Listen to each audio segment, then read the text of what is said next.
But yeah, I guess what I want to get into is jiu-jitsu and judo and all of the stuff that you're trying to get back into. When did your journey of jiu-jitsu first start? Or actually, let's go all the way back to wrestling. Yeah. If you want to. That's fine. Yeah. I mean, it probably makes more sense anyway. So I started wrestling in, must have been 7th grade. I didn't know this, but I found out later on in life that my parents had thought about putting me in the club when I was, must have been 5 or 6. They didn't. They didn't. Well, because my buddy Nate at the time, he had been in, I mean, they were like a wrestling family dynasty in Manchester. So, yeah, they had talked a little bit about doing it and then just didn't want to push me, I guess. I was probably not interested. Yeah. Better than nerd, but so yeah, it took me a couple of years, and then around 7th grade, I finally started, and it was incredibly hard. And I told my parents, I was like, if I can make it to the first meet, I might quit. Because at the time, Coach Jason, one of the toughest guys I've ever met, at least outwardly. He's a very nice guy. Otherwise, great coach, great friend now. But he used to run us to death till I threw up most of the time. Till everybody threw up. Yeah. It was really fun though. And then I just fell in love with it after getting beat up for the first year. Spent a lot of the time getting pinned and beat on, and it was great. And then I met Coach Steve. And once I got to high school finally. And man, I was never like the best wrestler, but I prided myself on trying to be tough and trying to just hang with people, even though I got beat up a lot. I had a good record, but my teammates, my older teammates just beat the crap out of me. So, I mean, obviously I didn't do any sports in high school, whatever. I got my own regrets. I was talking to somebody about that last night, but I think I would have learned a lot of things about myself if I would have done it in high school or middle school or whatever and went through that journey. I think kids should join sports. I know I'm learning the lessons that everybody else learned. I'm just learning them later. But Manchester has a good wrestling program, right? Yeah, it's been consistently good for a long time. Never like right there, but we've always had some super studs, at least 3 or 4 excellent wrestlers. Yeah. And then everyone else was able to hold up their end enough that usually it counted, came for a win. Yeah. Not too many team titles. Actually, I don't think any team state titles, but we always ran into Hudson, which is just how it is. It's the way it goes. But yeah, it when I was there, I was probably I can't say the end of the heyday, but like the guys before me, we all just looked up to them as we thought they were grown men and they were just children too. But they were some of the toughest guys that I knew and know now. And we just tried to live up to that, which was great. Some of the guys in my class and your class are coaching now, I think. Yeah, I think Deeks is coaching up there. I think Detling is coaching, at least to some degree. And then Koval took over the middle school, I believe. I think that's what it was, yeah. And then... We get it wrong, guys, sorry. And then Brock might also be... He's either with I think he might be with the high school with his dad. I'm not sure, though. Yeah. Either way, I mean... They were all those guys were much better than I ever could dream of being at wrestling. So did you do you miss it? All the time. I think about it every time I take a shot in whether it be jiu-jitsu or against a judo guy. I think about it. I'm like, man, I should have learned some more because it's just faded away, unfortunately. And But I would say it was probably the biggest thing that helped me grow up, and at least what I thought a man was supposed to be. Yeah. I mean, it was one-sided. It was very tough. And, people don't talk about how smart some of those guys are. And I didn't focus on that at the time. I was like, just be the toughest, just be the hardest, just be whatever. And, it never didn't quite pan out for me, because turns out smarts and that's great too, because then you start to have more strategy as opposed to just going forward and trying to do things. Yeah. Yeah, I don't know. It was a really fun time. I just wish at the time I would have taken the time to be closer with everyone. Yeah. Yeah, because I was so focused on me, and frankly, whatever, seasonal depression really hit hard right around wintertime, especially when you're running and trying to lose weight. And I didn't have to struggle like a lot of those guys did. Some people really cut weight. I just enjoyed the suffering towards the end of it. Yeah. See how much weight I could lose in 3 hours, which sometimes got around 11, 12 pounds of water, which is gross, but also awesome. Yeah. But yeah, I used to pride myself on running until I threw up, and then running more and watching the basketball kids just little layups and whatever crap they were doing. No offense, guys. Yeah. So the only bit of like wrestling I have is from, taking like little lessons with you and Nick years ago now. Hopefully, or not hopefully, but I'm going to get back into everything. Next week. Yeah. Are we going this Sunday? Mm-hmm. Gonna go roll? Yep. I'm going to go get beat the fuck out of. Well, I'm going to get beat up too, so it's okay. That's fair. They got some killers over there now. Yeah. Not that they didn't before, but I'm excited. Obviously nervous and stuff, but I've already been through it. I know what it is. You just jump in and pretend like you're supposed to be there, and then everybody will show you that. Well, the nice thing about pretending you're supposed to be there is everyone's gonna allow you to be there. You are supposed to be there. Right. It's exactly where you're supposed to be. Yeah. You just might be on the wrong end of. You might be the nail, not the hammer. That's okay. Because you need to be some days. I've been the nail a lot recently. Yeah. Whether it's jumping back in. Every crew's got that one guy who shows up late, drinks gas station mud, and wonders why he feels like trash by lunch. Don't be that guy. Construction Coffee Co. isn't cheap sludge. It's small batch coffee roasted to keep you moving when everyone else is crying about their backs. Smooth enough to sit black, strong enough to keep you upright when your foreman's breathing down your neck. Fuck that guy. And yeah, they've got gear too. Shirts, hats, workwear built tough enough for the job site, not that pajama junk your apprentice wears. This stuff actually holds up when you're crawling through mud or hanging steel. They're there for you to roast beans and roast you. Just like you do with your buddies on the job. Because that's the culture. Talk trash, laugh hard, and get it done. Construction Coffee Co. Clock in, drink up, shut up. Go to constructioncoffeeco.com to get yours. Where did your jiu-jitsu journey start? How did that go about? I graduated, and then, still to this day, I feel a little lost in life. But at the time, I'd been looking for something, and because I wasn't good enough to go to college for wrestling or anything, or if I would have, it would have been holding someone's water bottle. Basically, I wasn't tough. I wasn't tough enough to go to college for wrestling. That's the honest truth of it. So then I spent, the next 5 or 6 years just hanging out and wishing I could wrestle and talking about going to practice and helping out with the high school team. And I just never did.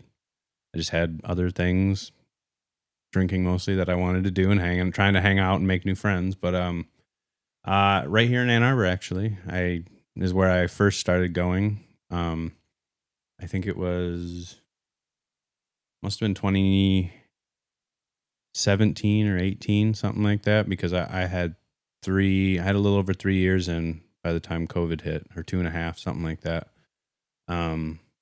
Which we trained all the way through, whether it was in my garage or secretly at the gym. Yeah. So yeah, I think it started about 2017, maybe closer to 18. Do you think that's a good step for kids like coming out of high school who can't get into wrestling programs, who are wrestling or doing anything? I obviously, we know jiu-jitsu is a great sport. Yeah, it's a lot of fun, mentally and physically. Yeah. And it puts your ego aside. It can. Yeah. Well, early on, especially, I mean, it makes you humble. Wrestlers have a different kind of advantage because they're used to struggling as hard as they can against someone who's also struggling as hard as they can to do the same or similar things. Where jiu-jitsu, there's a little bit more of a relaxed, let them come to you, set up a trap, and catch them later. Not always. Some guys are very aggressive with their guard or however. Yeah. A lot of them can't wrestle. That's just how it is. Yeah. Can they, pull guard or whatever? Shit, but I'm sure there's plenty of guys who can pull guard who can kick my ass too. I got beat up plenty of times as a freshie. Yeah. Do you think that that's a good step though for kids? Absolutely, especially if you're. I mean, there's wrestling clubs. There's not nearly as many as there are. That's what I was kind of going with. I mean, I know that I can think of 2 off the top of my head as far as in Ann Arbor wrestling clubs, and one might be technically in Saline, but there's not a whole lot once you get above a high school level, unless you're going to go to the Michigan State Open, which is great, but you're going to be facing starters from college teams. So it's like once you get out of high school, it's like the only, say the only hockey team that you can join is, your buddy's beer league. Exactly. And you're just getting trashed the entire time. Yeah. So I think a big step for kids who still want to get into like the community that wrestling has to offer, like all of the friends and stuff that you get, jiu-jitsu is a great step forward into that. Yeah, well, it's kind of wrestlers are weird almost always. Some way or another, they're weird people, which is cool. And then you run into jiu-jitsu, which is even more weird to a degree. And it's weird from personalities, but it's also weird because, one guy is a professor, one guy's a doctor, then there's a construction worker, then there's a farrier. Yeah. You never know who you're going to run into. And I think that's one of the coolest parts is you meet so many different people, but you're all connecting over the same thing. And it's fun to dig into people's heads and hear how they see what you're doing, whether they see it from like their job perspective or like some sort of way like that, or if it's a free form. I mean, you'll have cops and stoners fighting all the time. Yeah. Like cops and felons. Isn't that didn't they do some program with that? I mean, there is I don't know if they do them together. There's high rollers where everyone smokes and then rolls. I swear there was like a cops and anyways. I'm sure somebody did some promotional thing where it was teaching cops with the stoners or whatever. Oh, what was that? Oh, there's Adopt a Cop, which I think is Mitch Aguiar. Yeah. That he does. But yeah, as far as that goes, I'm not totally sure. But almost every cop who's learning is learning from a stoner. Yeah. It was just funny. Yeah. We brought Jeff out the one time. That was fun. That was cool. Yeah. That was different. He texted me like 3 days later. He's like, I'm still hurting. But he came. Yeah, he did. Yeah, and I've rolled with quite a few cops, and I'm always was like, let me attack you. Let's play around. Put your body armor on and let's go at it. Yeah, but we're just here to help. Yeah, it's so much. It's such a cool thing because you meet so many different people for sure. But yeah, I would say anyone who's getting out of, especially wrestling, but any sport really, if you want to go have some fun with some weird people and learn a lot, learn a lot about yourself, learn a lot about other people, learn a lot about, life and the way you can view it if you look at it the right way. I mean, it's hard to say that you can learn everything you need to know about life through jiu-jitsu, but kind of, because it's like a microcosm about life. There's struggle, you're beat down, sometimes you win, most of the time you lose, but it's all about, in this case, you can tap, restart. Yeah. You can always get back on the horse. And as long as you have good training partners, you're going to be just fine. I think a big... Yeah, having the right training partners. I was blessed to like literally jump in with you and Nick, and I had no fear of, when I go to the gym. Obviously, we roll with people that I don't know, of course. But when I first started back up, it was super comfortable for me because me and you had been hanging out for so long. I've known Nick for forever. And so, yeah, I mean, having the right partners too. Yeah. Finding the right partners is great. Yeah. And I mean, contrary to what most people think, it's the new people that'll hurt you. It's not. Yeah. It's not usually the other people. It's not usually the black belts. It's not usually, I'd say purple and up. Usually they're not, well, purple people. It's like a teenager. Yeah. They get kind of testy. I am a purple belt, but we get kind of testy sometimes and feel like we have to prove a point. But yeah, I would say definitely the more experience, the better. Don't like sometimes going with people your level. It's just, there's too much tension. There's too much, let's see. It's a lack of confidence. Yeah. Because either you feel like you need to show out to prove yourself, or it's just a natural reaction to someone trying to come at you. What's the second belt after white? It'd be white then blue, White depending then blue, on the school you go to. It was some blue belt in 10th Planet that like he just like it was 3 rounds or whatever. And he got me the first one and then got me the second, but he was like outwardly proving it. The third one, just like whole body throw over, and then got him in a rear naked choke. And I was like, did that? Nick was like, Nick just gave me a thumbs up. He's like, he was being a dick earlier. So. Yeah. Well, blue belts, I maybe blue belts are teenagers. Yeah. Maybe that's closer to it. Maybe each belt like has its time, when you're trying. Don't get me wrong. There's a bunch of dickhead black belts too who do lots of bad things. So you never know. So a black belt isn't a proof of your character. Let's say that. So you guys rolled throughout COVID. And then what was your progression of belts? Like do you remember when you got like how like the period of time? Just so people can kind of get an understanding of like, obviously the journey can take you. I mean, Nick's been doing it for, we'll have him in here too if he ever wants to. Since he got out of high school, he did it the right way, in my opinion, or like shortly after, maybe a year or two, he got right into MMA and jiu-jitsu and all of it. Well, he got right into jiu-jitsu and then had to leave the gym he was at because they didn't want him to fight MMA till purple belt, which kind of crazy. I'm paying you. Who the fuck are you? And you don't even teach any of that. So what's the difference? I was so pumped for his first fight. Yeah, I wish I'd have been there. You can't even hear anything. It's just me. It's just me screaming in the video. So. As far as my progression, they did it different at the place I started at. It was white belt. You got 4 stripes on that, and then you went to yellow, got 4 stripes on that.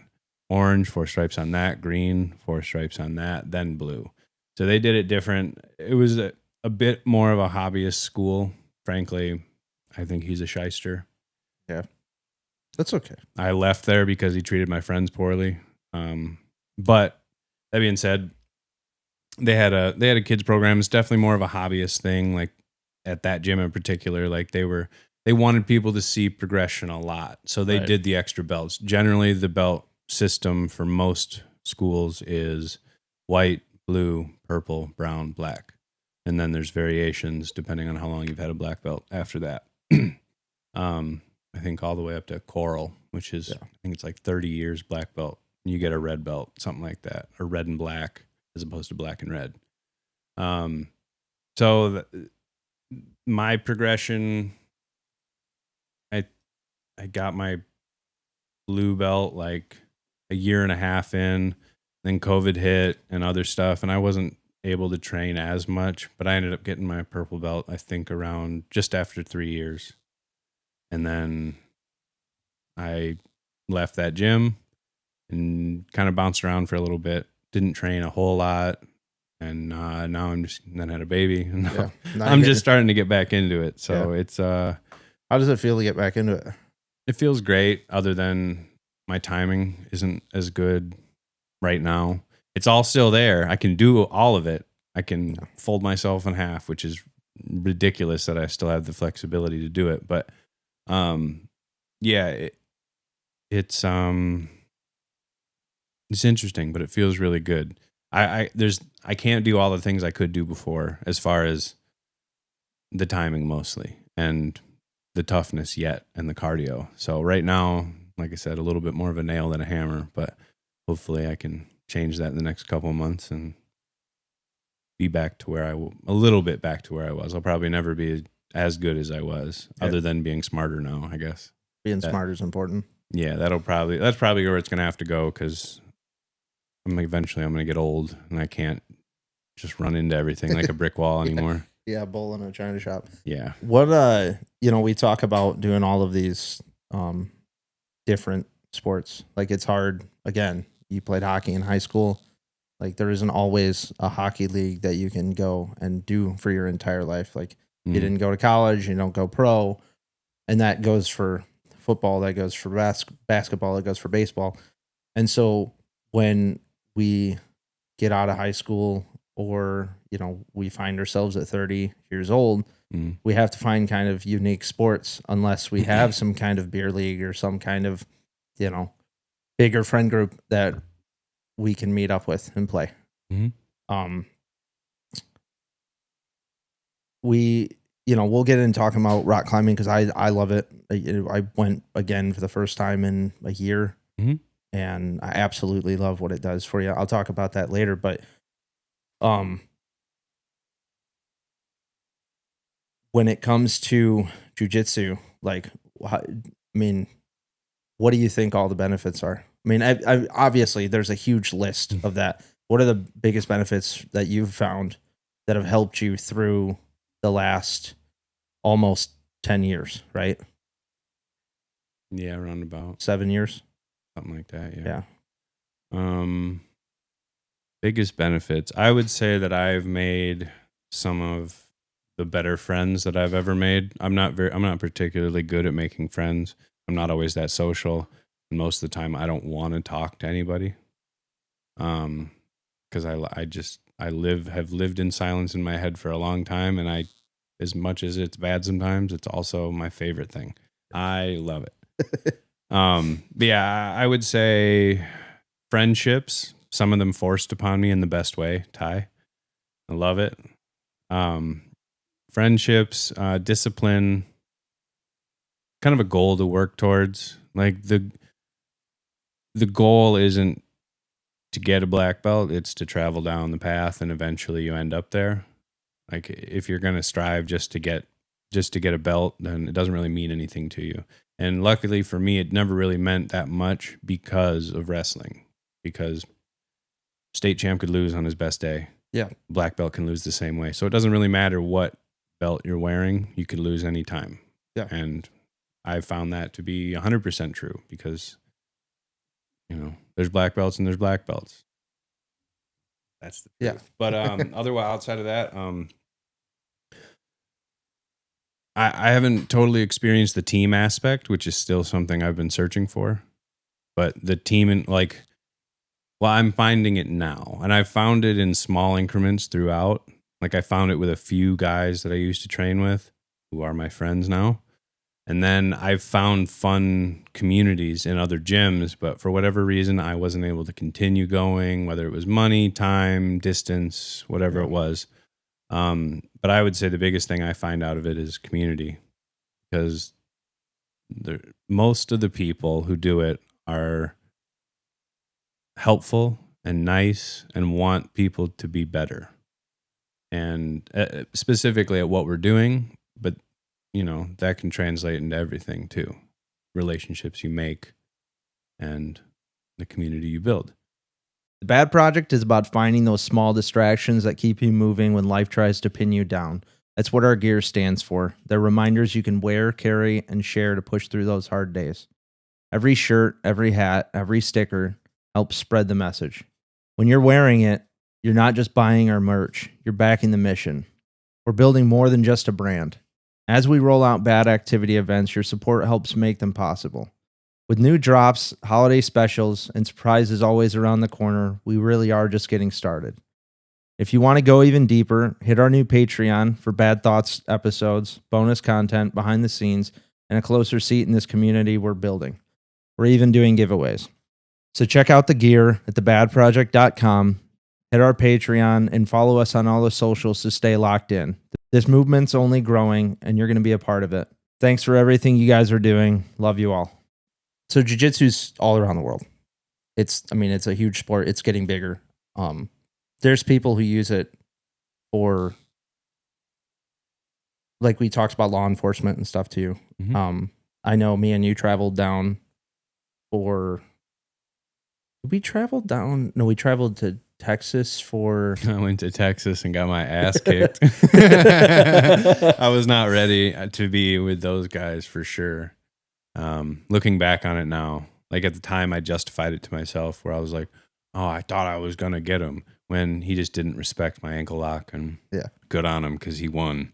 Yeah. So I kind of blew my load, and then so let's talk about that. I mean, that was like a whole planned trip. Mm-hmm. Yeah. Do you want to go out and get into that and how quickly it ended and how So just keep this in mind. Anyone listening who wants to go to Worlds and give it a shot, make sure you have a really good training camp and maybe a coach who's willing to go with you. Thank you, Chris. Not that he should have gone. Whatever. That's shots. Yeah, I would say, make sure you're training with some really high level people, because I went there. I missed them calling my name a few times because I wanted to listen to my pump up jam or whatever I was listening to at the time. And then I think it was all over in a minute and 10, maybe. I think I was telling people like 4 minutes at the time, but I was like, man, that's not true. And anyone who knew, and all these people could go and watch it, so they know I'm full of shit. Right. But I was feeling pretty embarrassed because I was like, man, I flew all the way down to Texas to get my ass kicked. Yeah, we had a good time in Texas, though. We did have a lot of fun. But yeah, it was definitely eye opening and made me realize where I was in the food chain. At least, I mean, if I'd have made a different choice in that moment, it probably would have gone a little bit differently. I still probably would have lost, and I definitely wouldn't have won because there were some superstars there.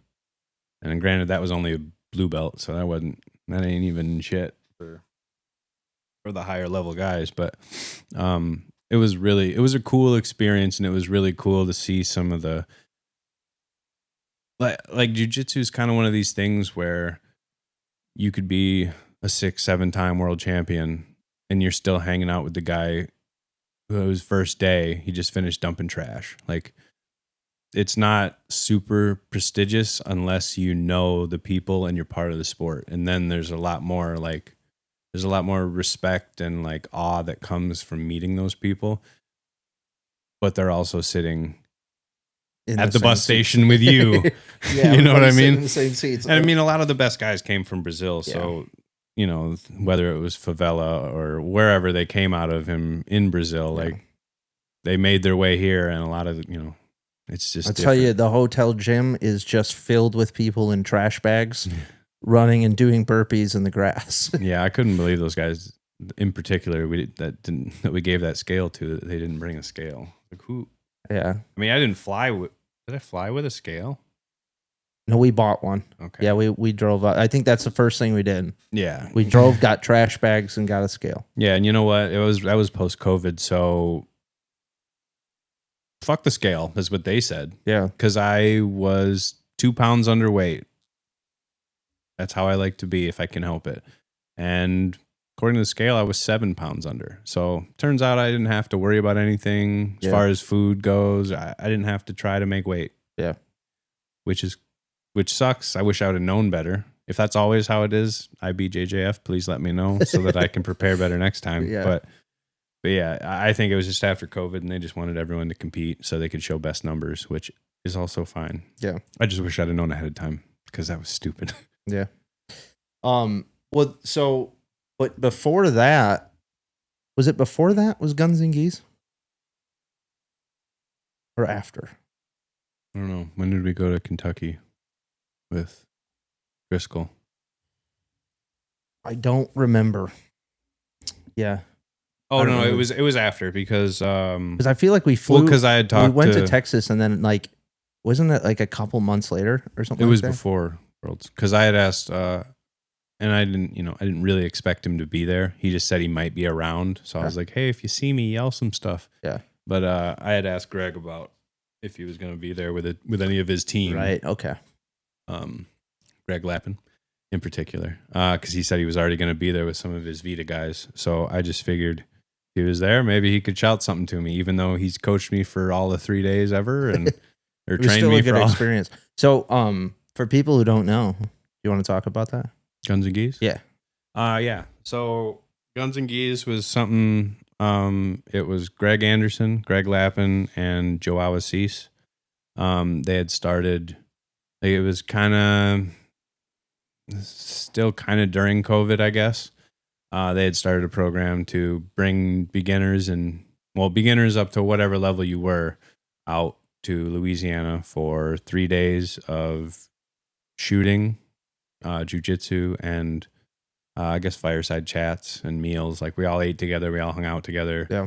A couple drinks here and there. But yeah, it was a lot of fun. I had heard that was like one of the first things I gave a shot to, because I'd been kind of scared to do anything like that, and we were running in Kentucky, and I heard Greg talking about it, Anderson, and I just decided to sign up for it while I was sitting there by the river. Well, the drained river, but the river. Yeah, the drained river. And yeah, so it was a really cool experience. It really, at the time, you and I were talking about like, oh, maybe we can show him some of our stuff, because we'd been working on B.A.D, but we weren't anywhere near where we are now. Yeah. And so initially I was like, oh, maybe I could show them a thing or two, and maybe they'll be interested, and this and that. And it's not really how it worked out. It didn't feel right, and it felt like I would have just been self-promoting, and that wouldn't have been any good.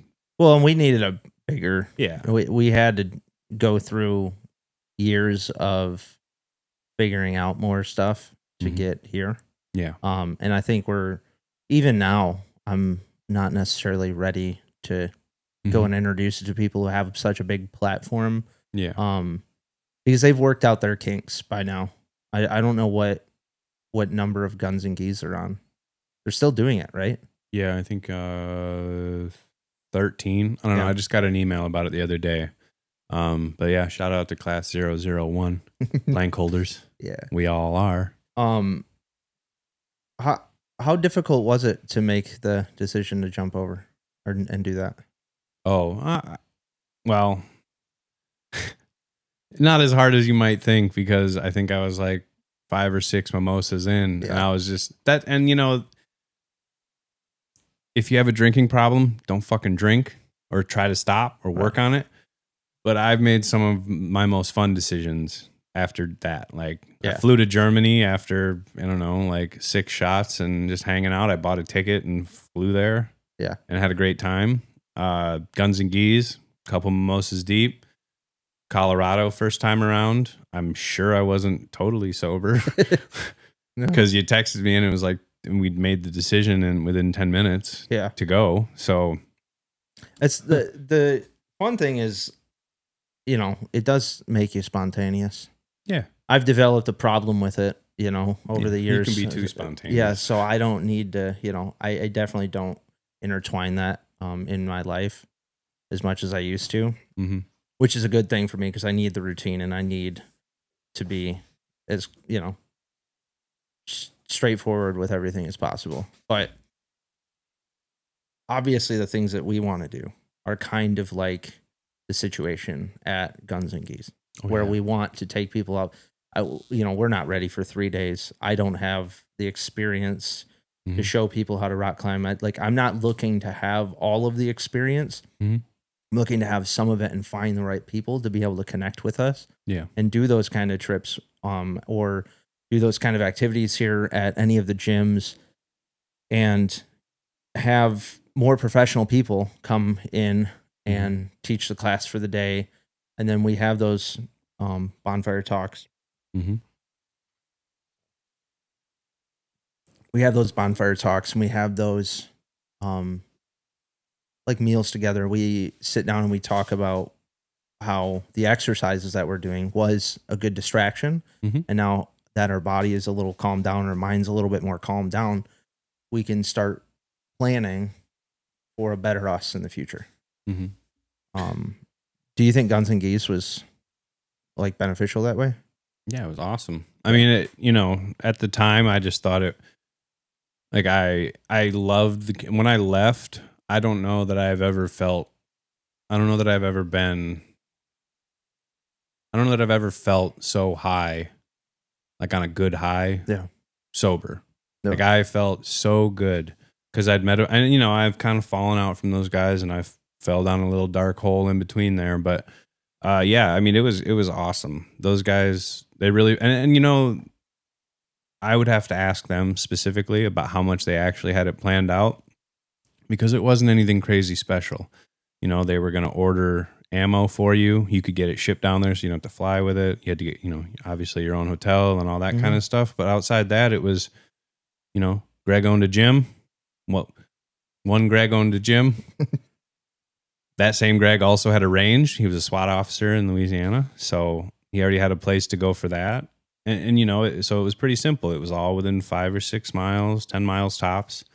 And, so they just had a great setup initially to be able to do it. And that was their first run. So I know that things have changed even more. Like you can rent guns and shit from them now. So, yeah. And rifles, they've included rifles in the training curriculum now too. Yeah, it was really cool to just come together with a bunch of guys. And I think there might've been a couple women in there. And I think, now there's probably more women involved in it. But at the time, it kind of felt like a male bonding thing. Where I was like, man, for me, it was a bit of like, hey, can I, prove myself a little bit? Because, most of the people there were already 5 to 10 years older than me. Most of them. One guy brought his son, which they actually opened a gym in Northern Ohio. Oh, I think. Cool. Another B.A.D Jiu-Jitsu, I believe. Nice. Yeah, it was a lot of fun, and I learned a lot of things, and it was something too being around those guys because I think Anderson was in the Ranger Regiment, Lappin was SWAT and had done contracting overseas, and Joao was multiple time world champion. Like he's incredible. Yeah, you get to put yourself around high level people. Yeah, and take in the insight while you're there, and it only costs you, I mean, at this point, you might as well think of it as a penny because it was worth so much more. It was worth a lot. And, like, obviously those guys have all changed themselves and gone on their different paths, but they're still doing Guns and Gis. And I think it would be a really beneficial thing because you didn't have to know anything. They made you feel comfortable. They didn't talk down to you or make you feel bad if you didn't know something because who knows, you don't know what you don't know. Yeah, and everybody was coming from all walks of life too when it came down to it. Yeah. I think Guns and Gis was another thing that really inspired us to try and, get this going even more because you came back with a whole new attitude. Yeah. Again, being around, I was down there with you, but like being around you, like the last day we were there, it was like a whole different person. Yeah. And, we came back with the ideas of like, hey, we can throw on events and we'll get, these professionals to come in and help us teach and make it a point that like, you don't have to know anything to start. Yeah. If you want to start something new, like, yeah, I mean, if you want to start something new, it's as easy as taking one step forward. It's as easy as signing up for the class. A lot of people get in their heads and worry about how they're going to fit in. You don't know any of that. And more than likely, you're going to fit in. Yeah. Like there's a reason that there's signups for classes. It's to get more people involved in those good activities. Well, and two, like, I read through the whole email they had sent me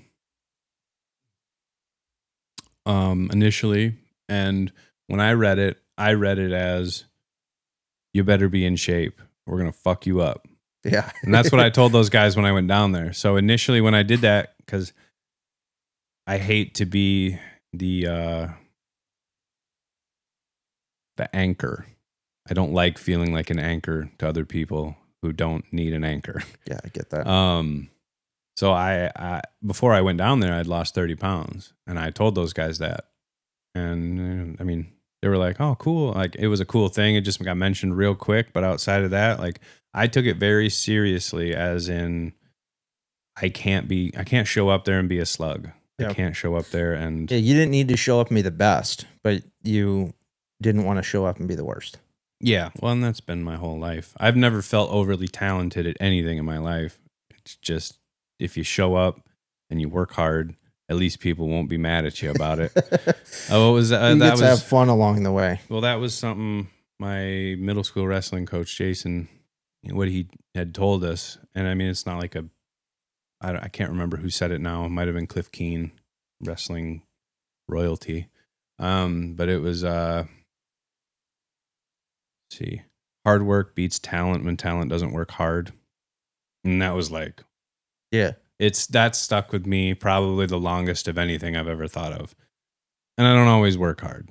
Let's be honest. Everyone takes time off and fucks off and does whatever. But it's been kind of like how I've lived my life since 7th grade is that as long as I can work hard or harder than other people, maybe I can win. Maybe I can do it. Yeah. Yeah. I like that. Thanks, Jason. Dude, yeah. It's such a good quote. So pushing through like your jiu-jitsu journey and like where you're taking this, where do you hope to be? Like, are you looking for gyms right now? And are you, I know you're bouncing around. Yeah. I mean, I'm probably going to be a bit of a floater for a while. Unfortunately, I just can't justify the gym that's really close to my house. I really liked that gym, but I just can't. Financially, right? Yeah, I can't justify the money. So that is what it is. I have to drive a little farther, but I found some really cool people down here in Ypsi doing judo. And hopefully I'm going to get to go over to EMU and do some judo there. That'd be really cool. I've heard their floor is really awesome, even though it's a gymnastics floor. So I heard it's carpet. That's going to hurt my face probably when I get thrown, but it'd be pretty cool. But yeah, outside of that, I've been to, there was a good place out in Nova I went to, I think 2 weeks ago. That might be where I choose. I don't know yet. I want to go back there. And also, you know, I can't train 5 days a week like I did 7 days. I used to train 7 days a week. Yeah. Now, maybe 2, 3 on a 3 max. Realistically, 1 right now is what I'm doing. So if people will let me come and train, I will offer some money that I have, and that's about all I can do right now. So is it a weird thing going from training 7 days a week to going to training nothing to going back to training 1? Yeah. Yeah. I mean, you know, I think it's different because I just think of how selfish I could be back then. How I had all the time in the world, even though I didn't feel like it. Because, you know, 7 days a week, potentially 3 hours a day was what I was trying to do every single day. And it was awesome. I mean, it had me in great shape, but was it necessarily the best for me? I don't know. Because I just did the same shit over and over. I wasn't necessarily working on problems in my game or things I could improve upon. But I would say now that back to training 1 day a week, hopefully 2 soon, it just makes me grateful to do it. And I enjoy myself a whole lot just because I have to soak in every bit I can. Yeah. To avoid thinking about it for the next 7 or 5 or 6 days, which I also do. I think about it and I dream about it and I can't do it. Do you think back then you were using it as like a just like a distraction to stay out of 100%. Okay. Yeah, stay out of that dark place. Try to stay out of my head. And eventually, just like we talked about with the buffalo and the cows, my problems caught up to me. Mm-hmm. And sometimes my problems were there while I was doing jiu-jitsu. So you can run away and you can push yourself really hard. I mean, I did the same thing. Mm-hmm. When I lost all my weight the first time, I was nonstop running and running and running. And I wasn't working on myself. I was just physically working on myself to the point of exhaustion every day. Mm-hmm. And I just got up and I kept doing it and I kept getting runner's high and I kept, lifting and kept doing more and more and more and more. And then the moment I missed like one gym day. I was completely exhausted, and all of those dark patterns that I had before just popped right back up because I wasn't actually working on them. So I think it's a balance it's always a balance in life. And I think it's a balance in life when you're doing the physical stuff, but you also need to be working on yourself mentally as well, especially men. Like mental health in general is poor nowadays. Like it's bad. Suicide rates are up. Everything's harder for people to deal with. There's obviously social media problems that come with that, but I think men especially, we have this stigma that's brought into our lives that it's not okay to just open up and talk about it. I got somebody last night. We went to a birthday dinner, and he's like, we were talking, and I just immediately opened up because it's who I am now. Because I expect myself to do that in order to prove to everybody else that it's not that big of a deal. And he's like, damn, dude, you opened up quick. And I was like, yeah, it's just what I do now. So I think that there's a point where we can push our healthy distractions too far and not do the mental work for ourselves as well. Do you think you had that? Oh, yeah. I mean, the thing about being tired is then you're too tired to run away after a while. Like the bad things catch up with you when you're too tired to run. Yeah. One of the thinking about it now, when we were doing all that running, I think the darkest thing that I found about myself outside of just not being happy with myself is I became kind of vain. And like, I don't know, too worried about myself and how I looked and how I talked, and I don't know that I want to keep that. Yeah, no, being vain isn't something that is a great quality. Well, I just mean it from the sense that I don't know. I found it was a very selfish way of being, because I was like, man, look at me. I'm in really good shape, and it means fuck all. Yeah. So, well, looking back at it now, I was kind of doing the same thing. Yeah. You know, you get this overwhelming confidence, and then the ego just gets boosted. Yeah. But then on top of it, you're doing things that are making you technically more dangerous of a human being. Yeah. So why wouldn't your ego be boosted a little bit? Yeah. Know? It's just like I don't know. I feel much more comfortable in the way I think now. Is that most people can probably whoop me. Well, there are plenty of people out there who can. But it is a nice thing to be humbled and to stay in a humble life. Yeah. Like I know that I'm capable of doing certain things, but I also know that people are capable of doing certain things to me too. And you never, especially with jiu-jitsu. Yeah. I mean, unless you just look at the ears. What's that thing that Rogan says sometimes, or it might not have been him, but many people have said it, is you're a black belt till you get punched in the face. And as you get punched in the face, you go brown, purple, blue, white. Yeah. Because if you're not ready for that part of the conflict, it doesn't matter how long you've trained, how good you are at this, if you can't also fight and box and it's a balance between everything in life. I mean, like, you want to be a jack of all trades. You don't have to be a pro at everything, but having the experience and understanding of a little piece of everything until you find your niche, of what's going to bring you joy, of what's going to bring you hardship and progression. I think that's I just think that's really important. Yeah. Well, again, Miyamoto Musashi, when you know the way broadly, you can see it in all things. So if you know a little bit about everything, everything kind of intersects. Life's very circular in that way, where you might not see the connection for a long time in between things that you see as totally unrelated, but it's there. You have to look harder and think about it more to be able to respect that. Cass & Co. Upscale Thrift is redefining resale. Think timeless fashion, luxury brands, and curated pieces, all at prices that let you stay stylish without the splurge. Whether you're hunting for vintage classics or this season's designer staples, we'll make high-end accessible. Dress like you own the runway for a fraction of the price. I was thinking about what you were saying about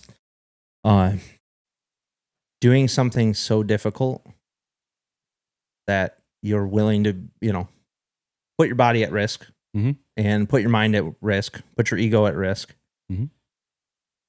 Doing hard things. How do I put that? Finding happiness out of doing hard things is in order to have that direct result of happiness, you have to put yourself into the difficult spots. You have to sign up for the classes that you are afraid to do. You have to go and put yourself in communities of people who are already doing the work. It's all, the first time we took a step, it was probably terrifying to us, but there was something urging us to take a step, whether it was our parents or just nature. Our want to go grab something that we shouldn't probably. Yeah. I bet you're dealing with that right now. A lot.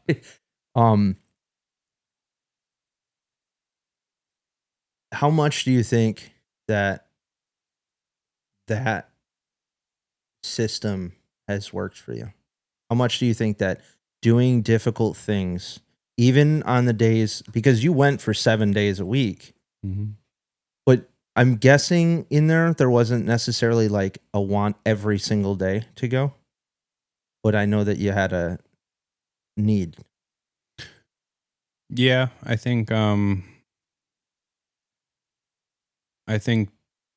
doing hard things while in the moment you might not see the benefit to them, and you just hate it, or you're slogging along, especially if you have a community around you to do it with.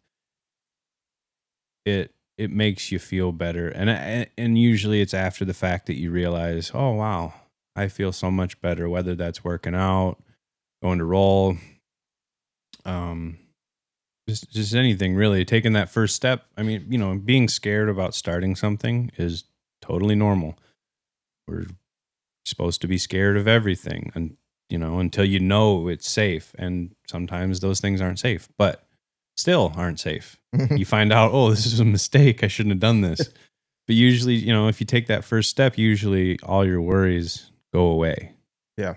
After the fact, because you realize it wasn't that big of a deal. Especially if it's something like, for me personally, jiu-jitsu.